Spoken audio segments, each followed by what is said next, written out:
Om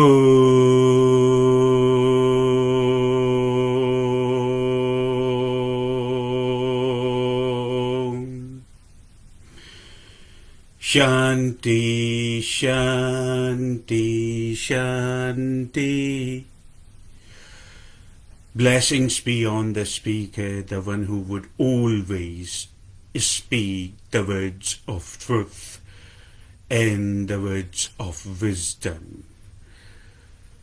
And blessings be on the listener, the one who herself or himself, the one who herself or himself has uncluttered from unnecessary drama and fog. Hence, the seeker of the truth, the listener, is living in more clarity. A few days back, I was having a conversation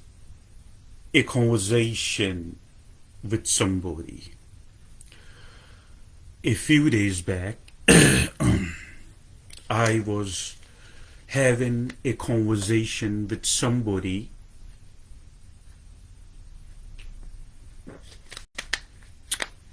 that person knows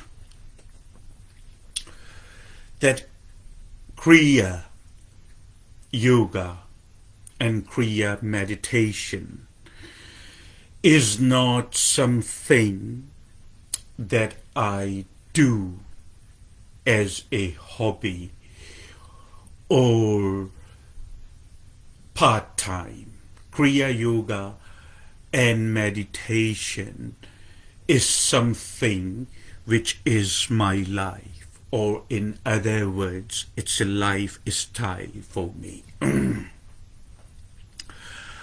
Number second is, when I was having this conversation with this person, they mentioned that they follow my channel on YouTube, and they also are greatly impressed by the words. However, this particular person also mentioned that they are the person of belief, meaning they believe in something.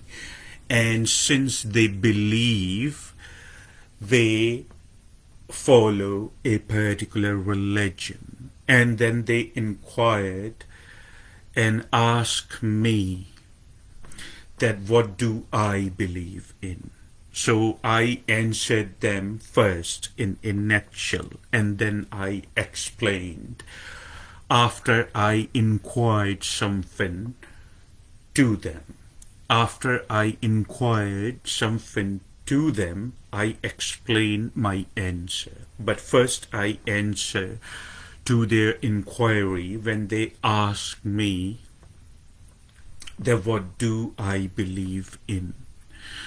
So in a nutshell, I answered them that I believe in myself.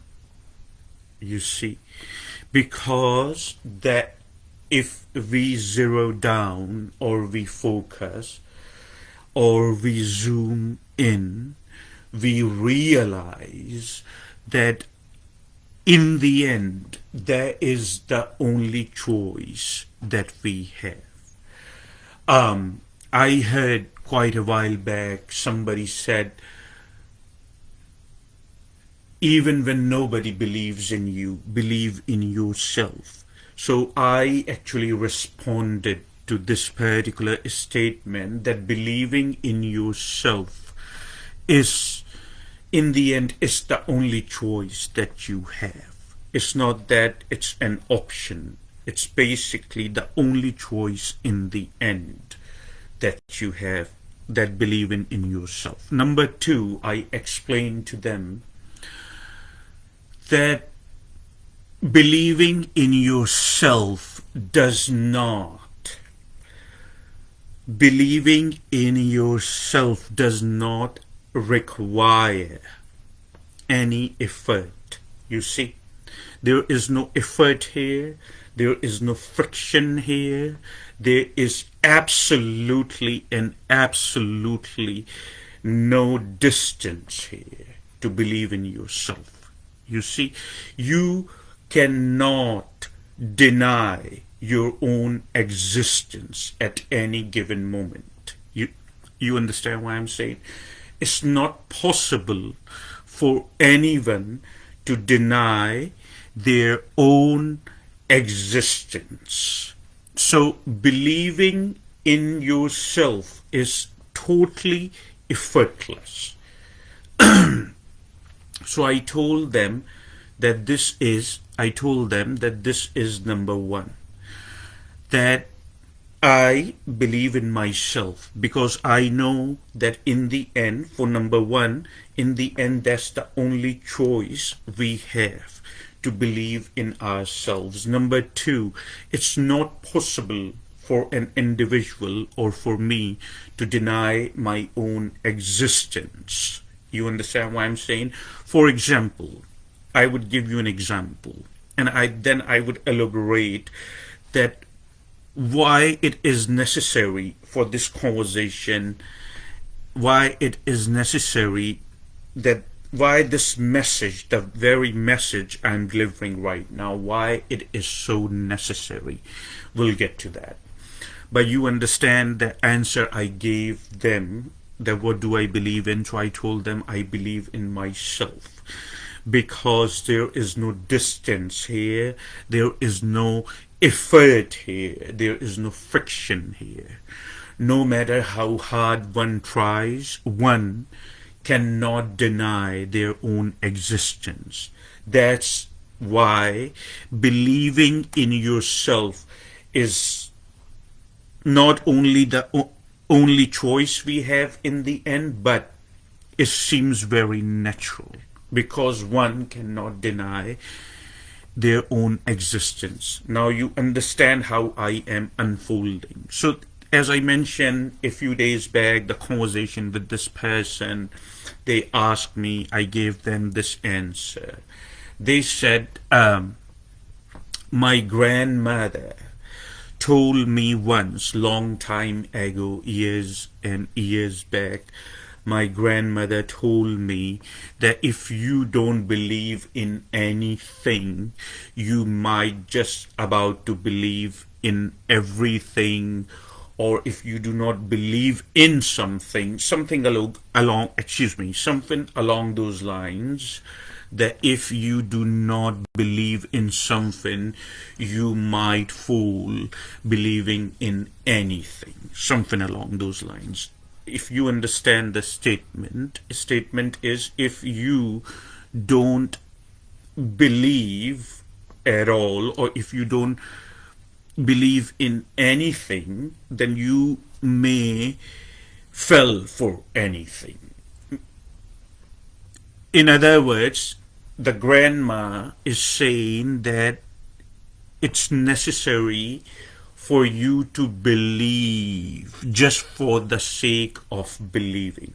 You see, the grandmother of this particular person who initiated this conversation said that you must believe. In other words, the point was basically that you must believe in something so you do not fall for just about anything. For that reason, you must believe. I am asking you, I know, of course, you have been following me here for quite a while, and all, including the person who I had this conversation, and I said I will deliver the in form of the message to. This way, more and more people can be benefit, and more people can enjoy and understand the words of truth and wisdom, or at least that's how I perceive it. That's why I decided to deliver the message and to make this very video. So according to Grandma, in other words, the way I break it down, that you must believe in something just for the sake of believing. I'm asking you the question, do you think that you must believe in something just for the sake of believing? Do you think it's a smart thing to do, that you must believe in something just for the sake of believing? Okay, that's number one, the conversation with this person.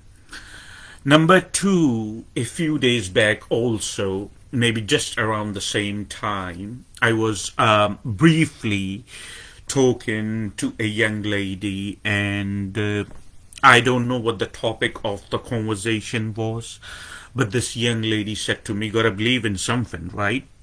That's what she said to me. And I looked at her and I said,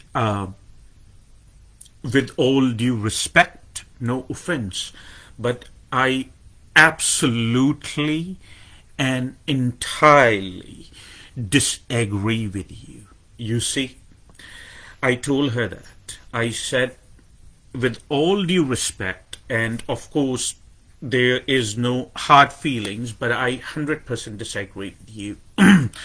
I looked at her and I said, look at me. The only thing in the end that I believe in personally is myself. You see? And this seems only logical, wise, and rational to me to believe in myself, because I cannot deny myself. You see?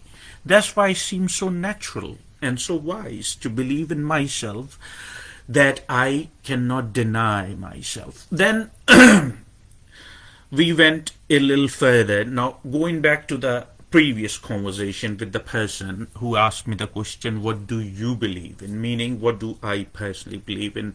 I told them I believe in myself. Now we are going into detail. We are going to look into profoundly, and we are going to look into extremely deeply, so there remains no confusion.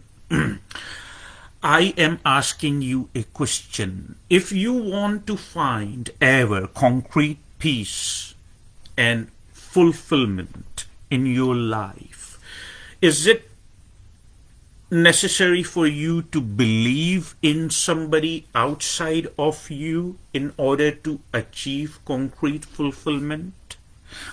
I want you to remember something. Please hear me loud. Any activity and every activity humans perform. Silent the mind, follow my words, be open to it. Again, do not believe it, do not disbelieve it. Any activity or every activity humans perform all comes down to, in the end, that they are seeking for happiness. You see, you understand what I'm saying to you?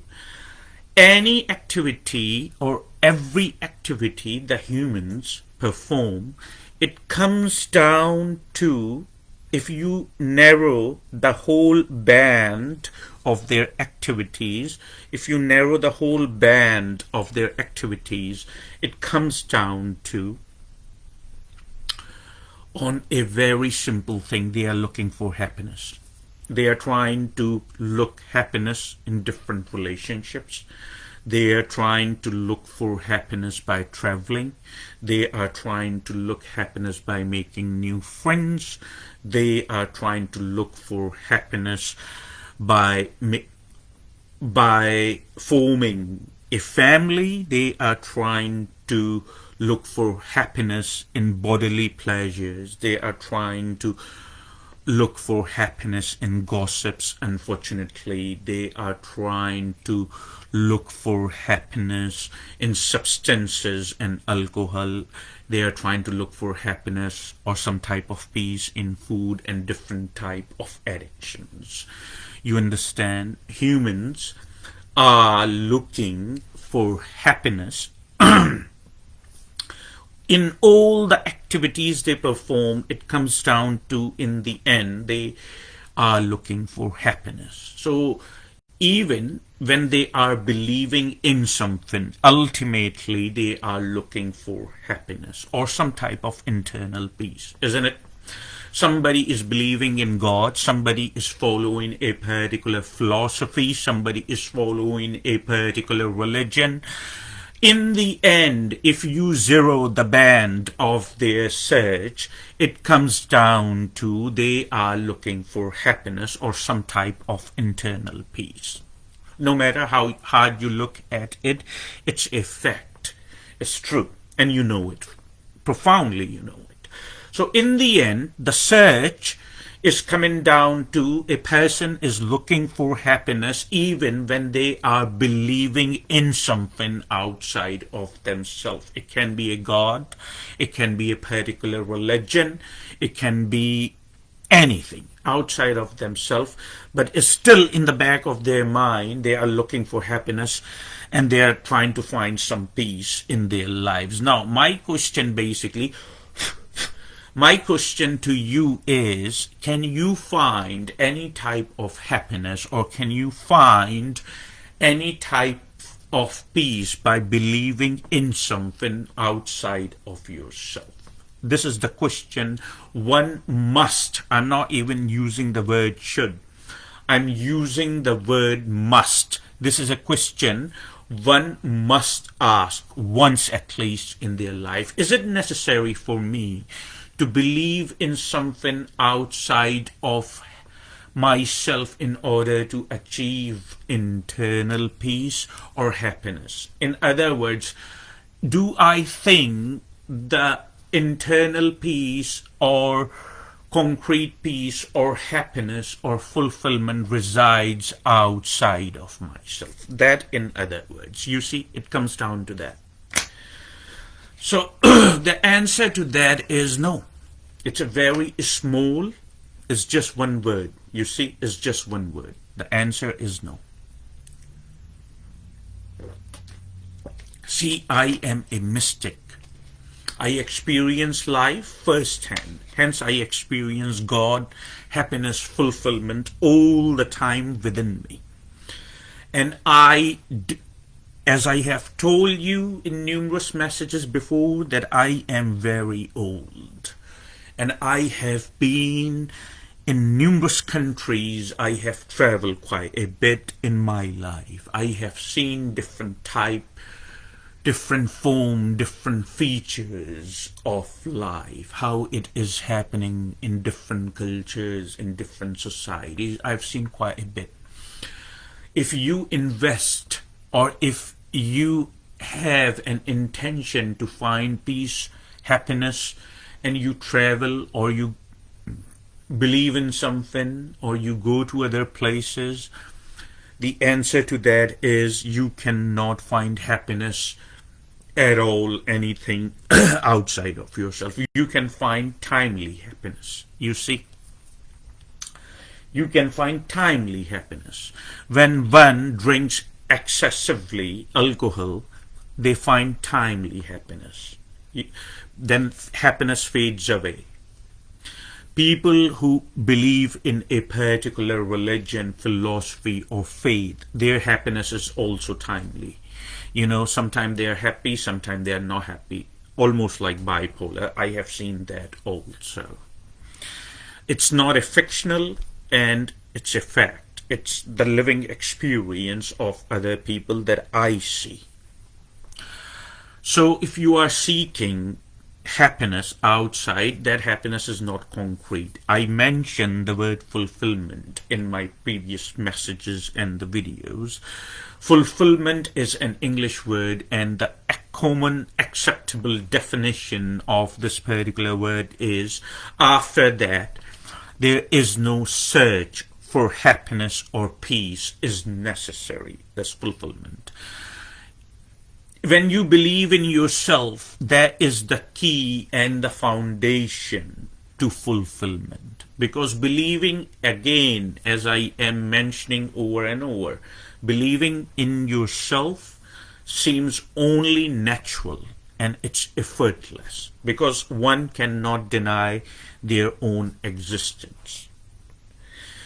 for the sake of argument, if one says, I am denying my own existence, then I would go ahead and ask, who is the one? Who is the one who is saying that I am denying my own existence? Who is that? You see? So it's a win-win game for me, I mean.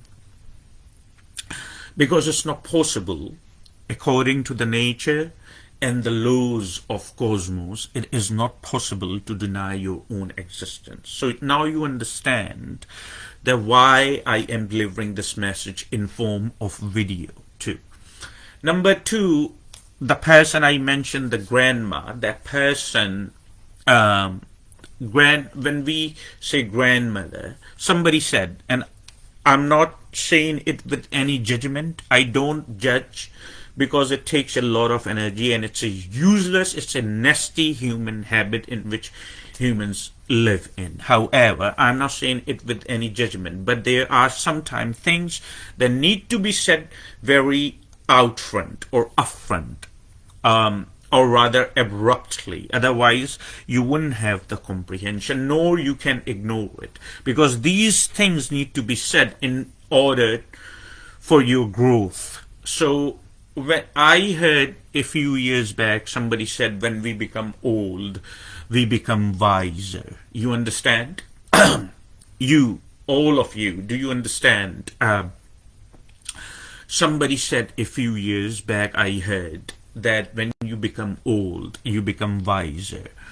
And what my experience is, being wise, first of all, carries different connotation. It may vary from person to person what it really means to be wise. I would tell you my definition. The definition a mystic follows the word wise. Anyway, being wise varies from person to person, or it may vary from person to person. Not necessarily that it does, but it may vary from person to person. That's number one. And number two, your age has nothing to do with being wise. Being wise has nothing to do with your age either. You know, the same thing, just the way, different ways to look at it. Being wise has nothing to do with the age. I can guarantee you that. Absolutely. I live that way, and I know it from my own experience. I see people who are 60, 65, or 70 acting sometimes like worse than a child or a young person. I have seen that, acting really nasty. So if that was the case, I would be seeing that, but I don't see that. Being wise means that you have total control on how you feel, how you think, and how you communicate in the society, and what kind of energy you are putting out. Being wise means you understand common sense. You see, common sense is pure wisdom, by the way. Common sense does not mean that, oh, it's suffocated, or is suffocating here in the room, or I feel suffocated, so let me open the window. It's not common sense. You understand what I'm saying? Common sense means something which has been given to everybody without any discrimination. And that is what your true nature is. Common sense is when you do not go against yourself. Common sense is when you do not suppress what you feel without human conditioning or thoughts. This is common sense. And common sense is pure wisdom. It's a fact. But that is cluttered. Everybody carries that, but that is cluttered with conditioning, with the poison, with the thoughts, and the human psychological drama, unfortunately. So being wise has nothing to do with your age. Sometime elders, I'm not saying all elders, but I see sometime elders or older people, they expect a certain type of respect, you see, from younger. Have you not noticed that? No matter what culture or society that is, they do. one way or another, they expect a certain type of respect. Now, respect is something, I would tell you, it's earned. Respect become automatically in nature the in the return of how you are presenting yourself. If somebody is being really nasty and demanding or expecting some type of respect, that's very unrealistic, but because that would never happen. You understand? So that's not happening. So being wise has, you see, the zero to do with the age. Now, this person mentioned their grandma said something like that, and when I look at the statement, I don't find any wisdom, unfortunately, in this statement. Yeah, it can get you a little emotional high based on your thoughts and conditioning, but it has no meanings in reality. What the grandma said, you see, this the statement is an absolute zero if you are looking for the ultimate truth and ultimate happiness and fulfillment. This would not take you anywhere, because this is telling you, please believe in something in just for the sake of believing. That's pretty much it is. It has zero wisdom. It has zero wisdom. There is no wisdom in this statement. It's not necessary for you to believe in something just for the sake of believing. It's not necessary. It's conditioning, it's domestication, and it's a nasty habit. Somebody or people sometimes ask me, you are a mystic. They feel, they seem very impressed by that fact that I am a mystic and I practice mysticism. So that is also connected to that.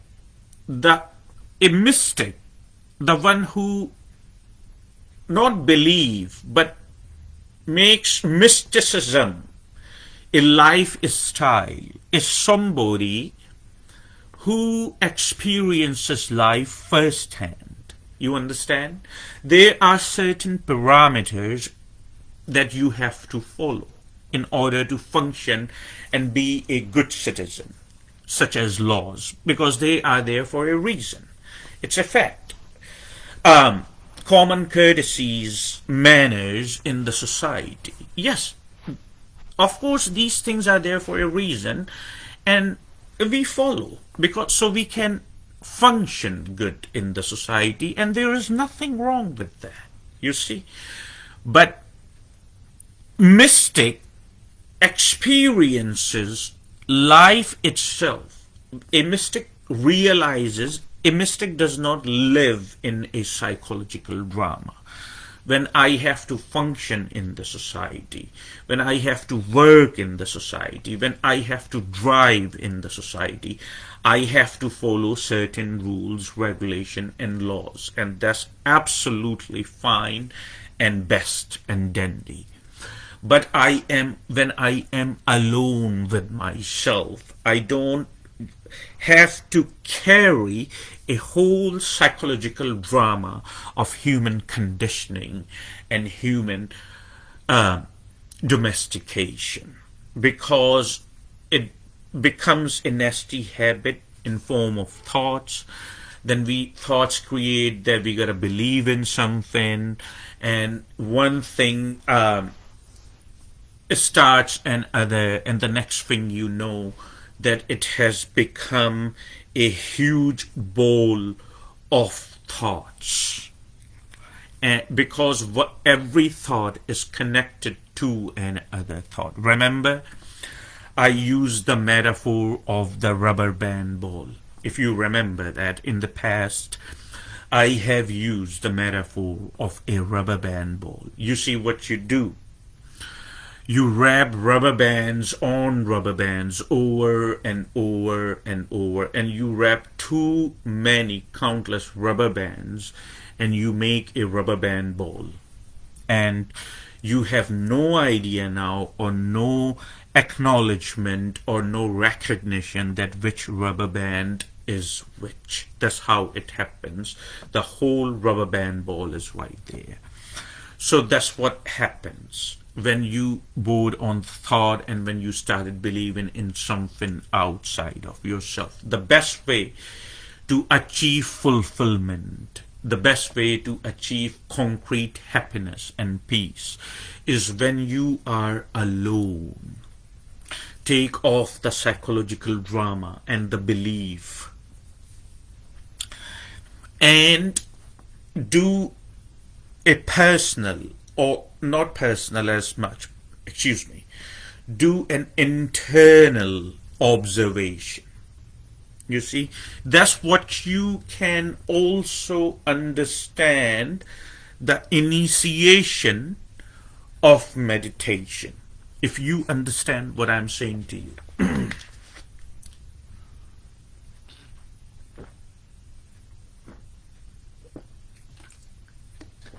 When you are alone every day, you see, every day when you are alone, make some time, probably a few minutes, and do an internal observation. You see, you are initiating meditation now in a very generic and very easy way which is made possible for any human being and every human being, because it does not require anything outside of yourself. You are using what you have been given through the nature. It does not require anything outside of yourself. You are using what you have been given through the nature, which is the accumulation of your body and the thoughts, what you understand as yourself. But this time you are going further and profound than the body and mind. Just sit over there. Don't believe anything or disbelieve anything. Do not make new theories or philosophies and all that.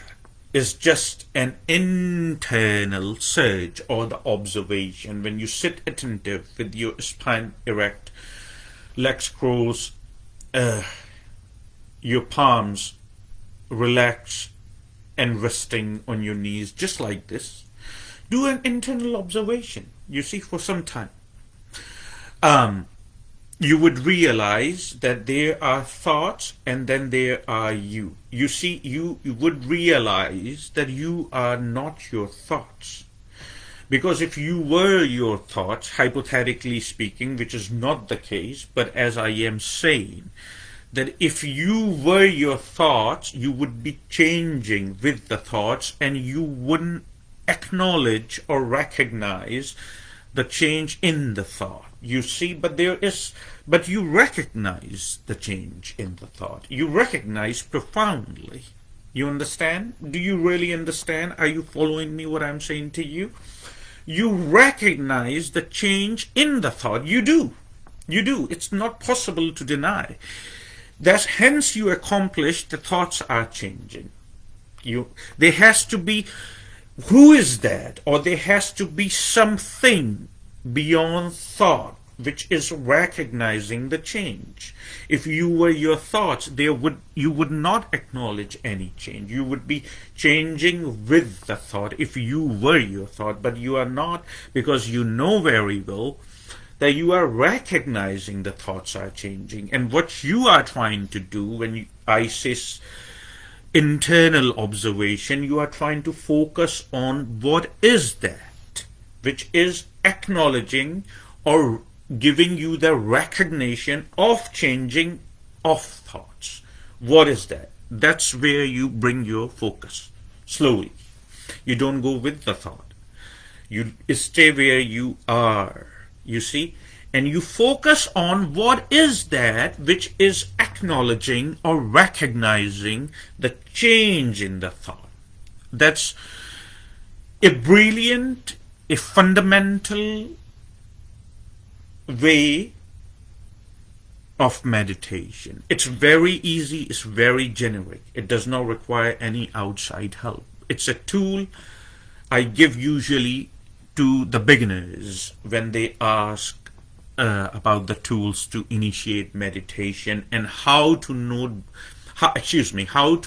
bored on the thought. So this is the tool I give them. The first, make some time, sit attentive in a meditative position and see what is that which is recognizing the change in the thought. Try to focus on that in the beginning. And two, focus on your breathing while you are focusing. What is that? Who is acknowledging the change in the thought? You are still focusing on your breathing. So if you do that every day, these two things every day, if you do that, you would start seeing the results. But the thing is, you wouldn't see no results. You wouldn't see any shortcut results or anything like that, because it does not happen. Everything requires dedication. Everything requires some of your time at least. Remember Sri Yogananda? Sri Yogananda said, excuse me, Sri Yogananda said, if you want to bring the change, you need to put efforts. This is the time and this world is the place where you do it. You see? So that's exactly what I'm saying to you. So do these two things, and do not think it's very necessary to believe in something. You see? And I have explained everything why it is not. Even though if you have questions, any comments, any input, critic, all these things, if you have anything along those lines that I just mentioned to you here, you can just go ahead and write me here. And I'm always here for you to bring more clarity and to bring more awareness in you.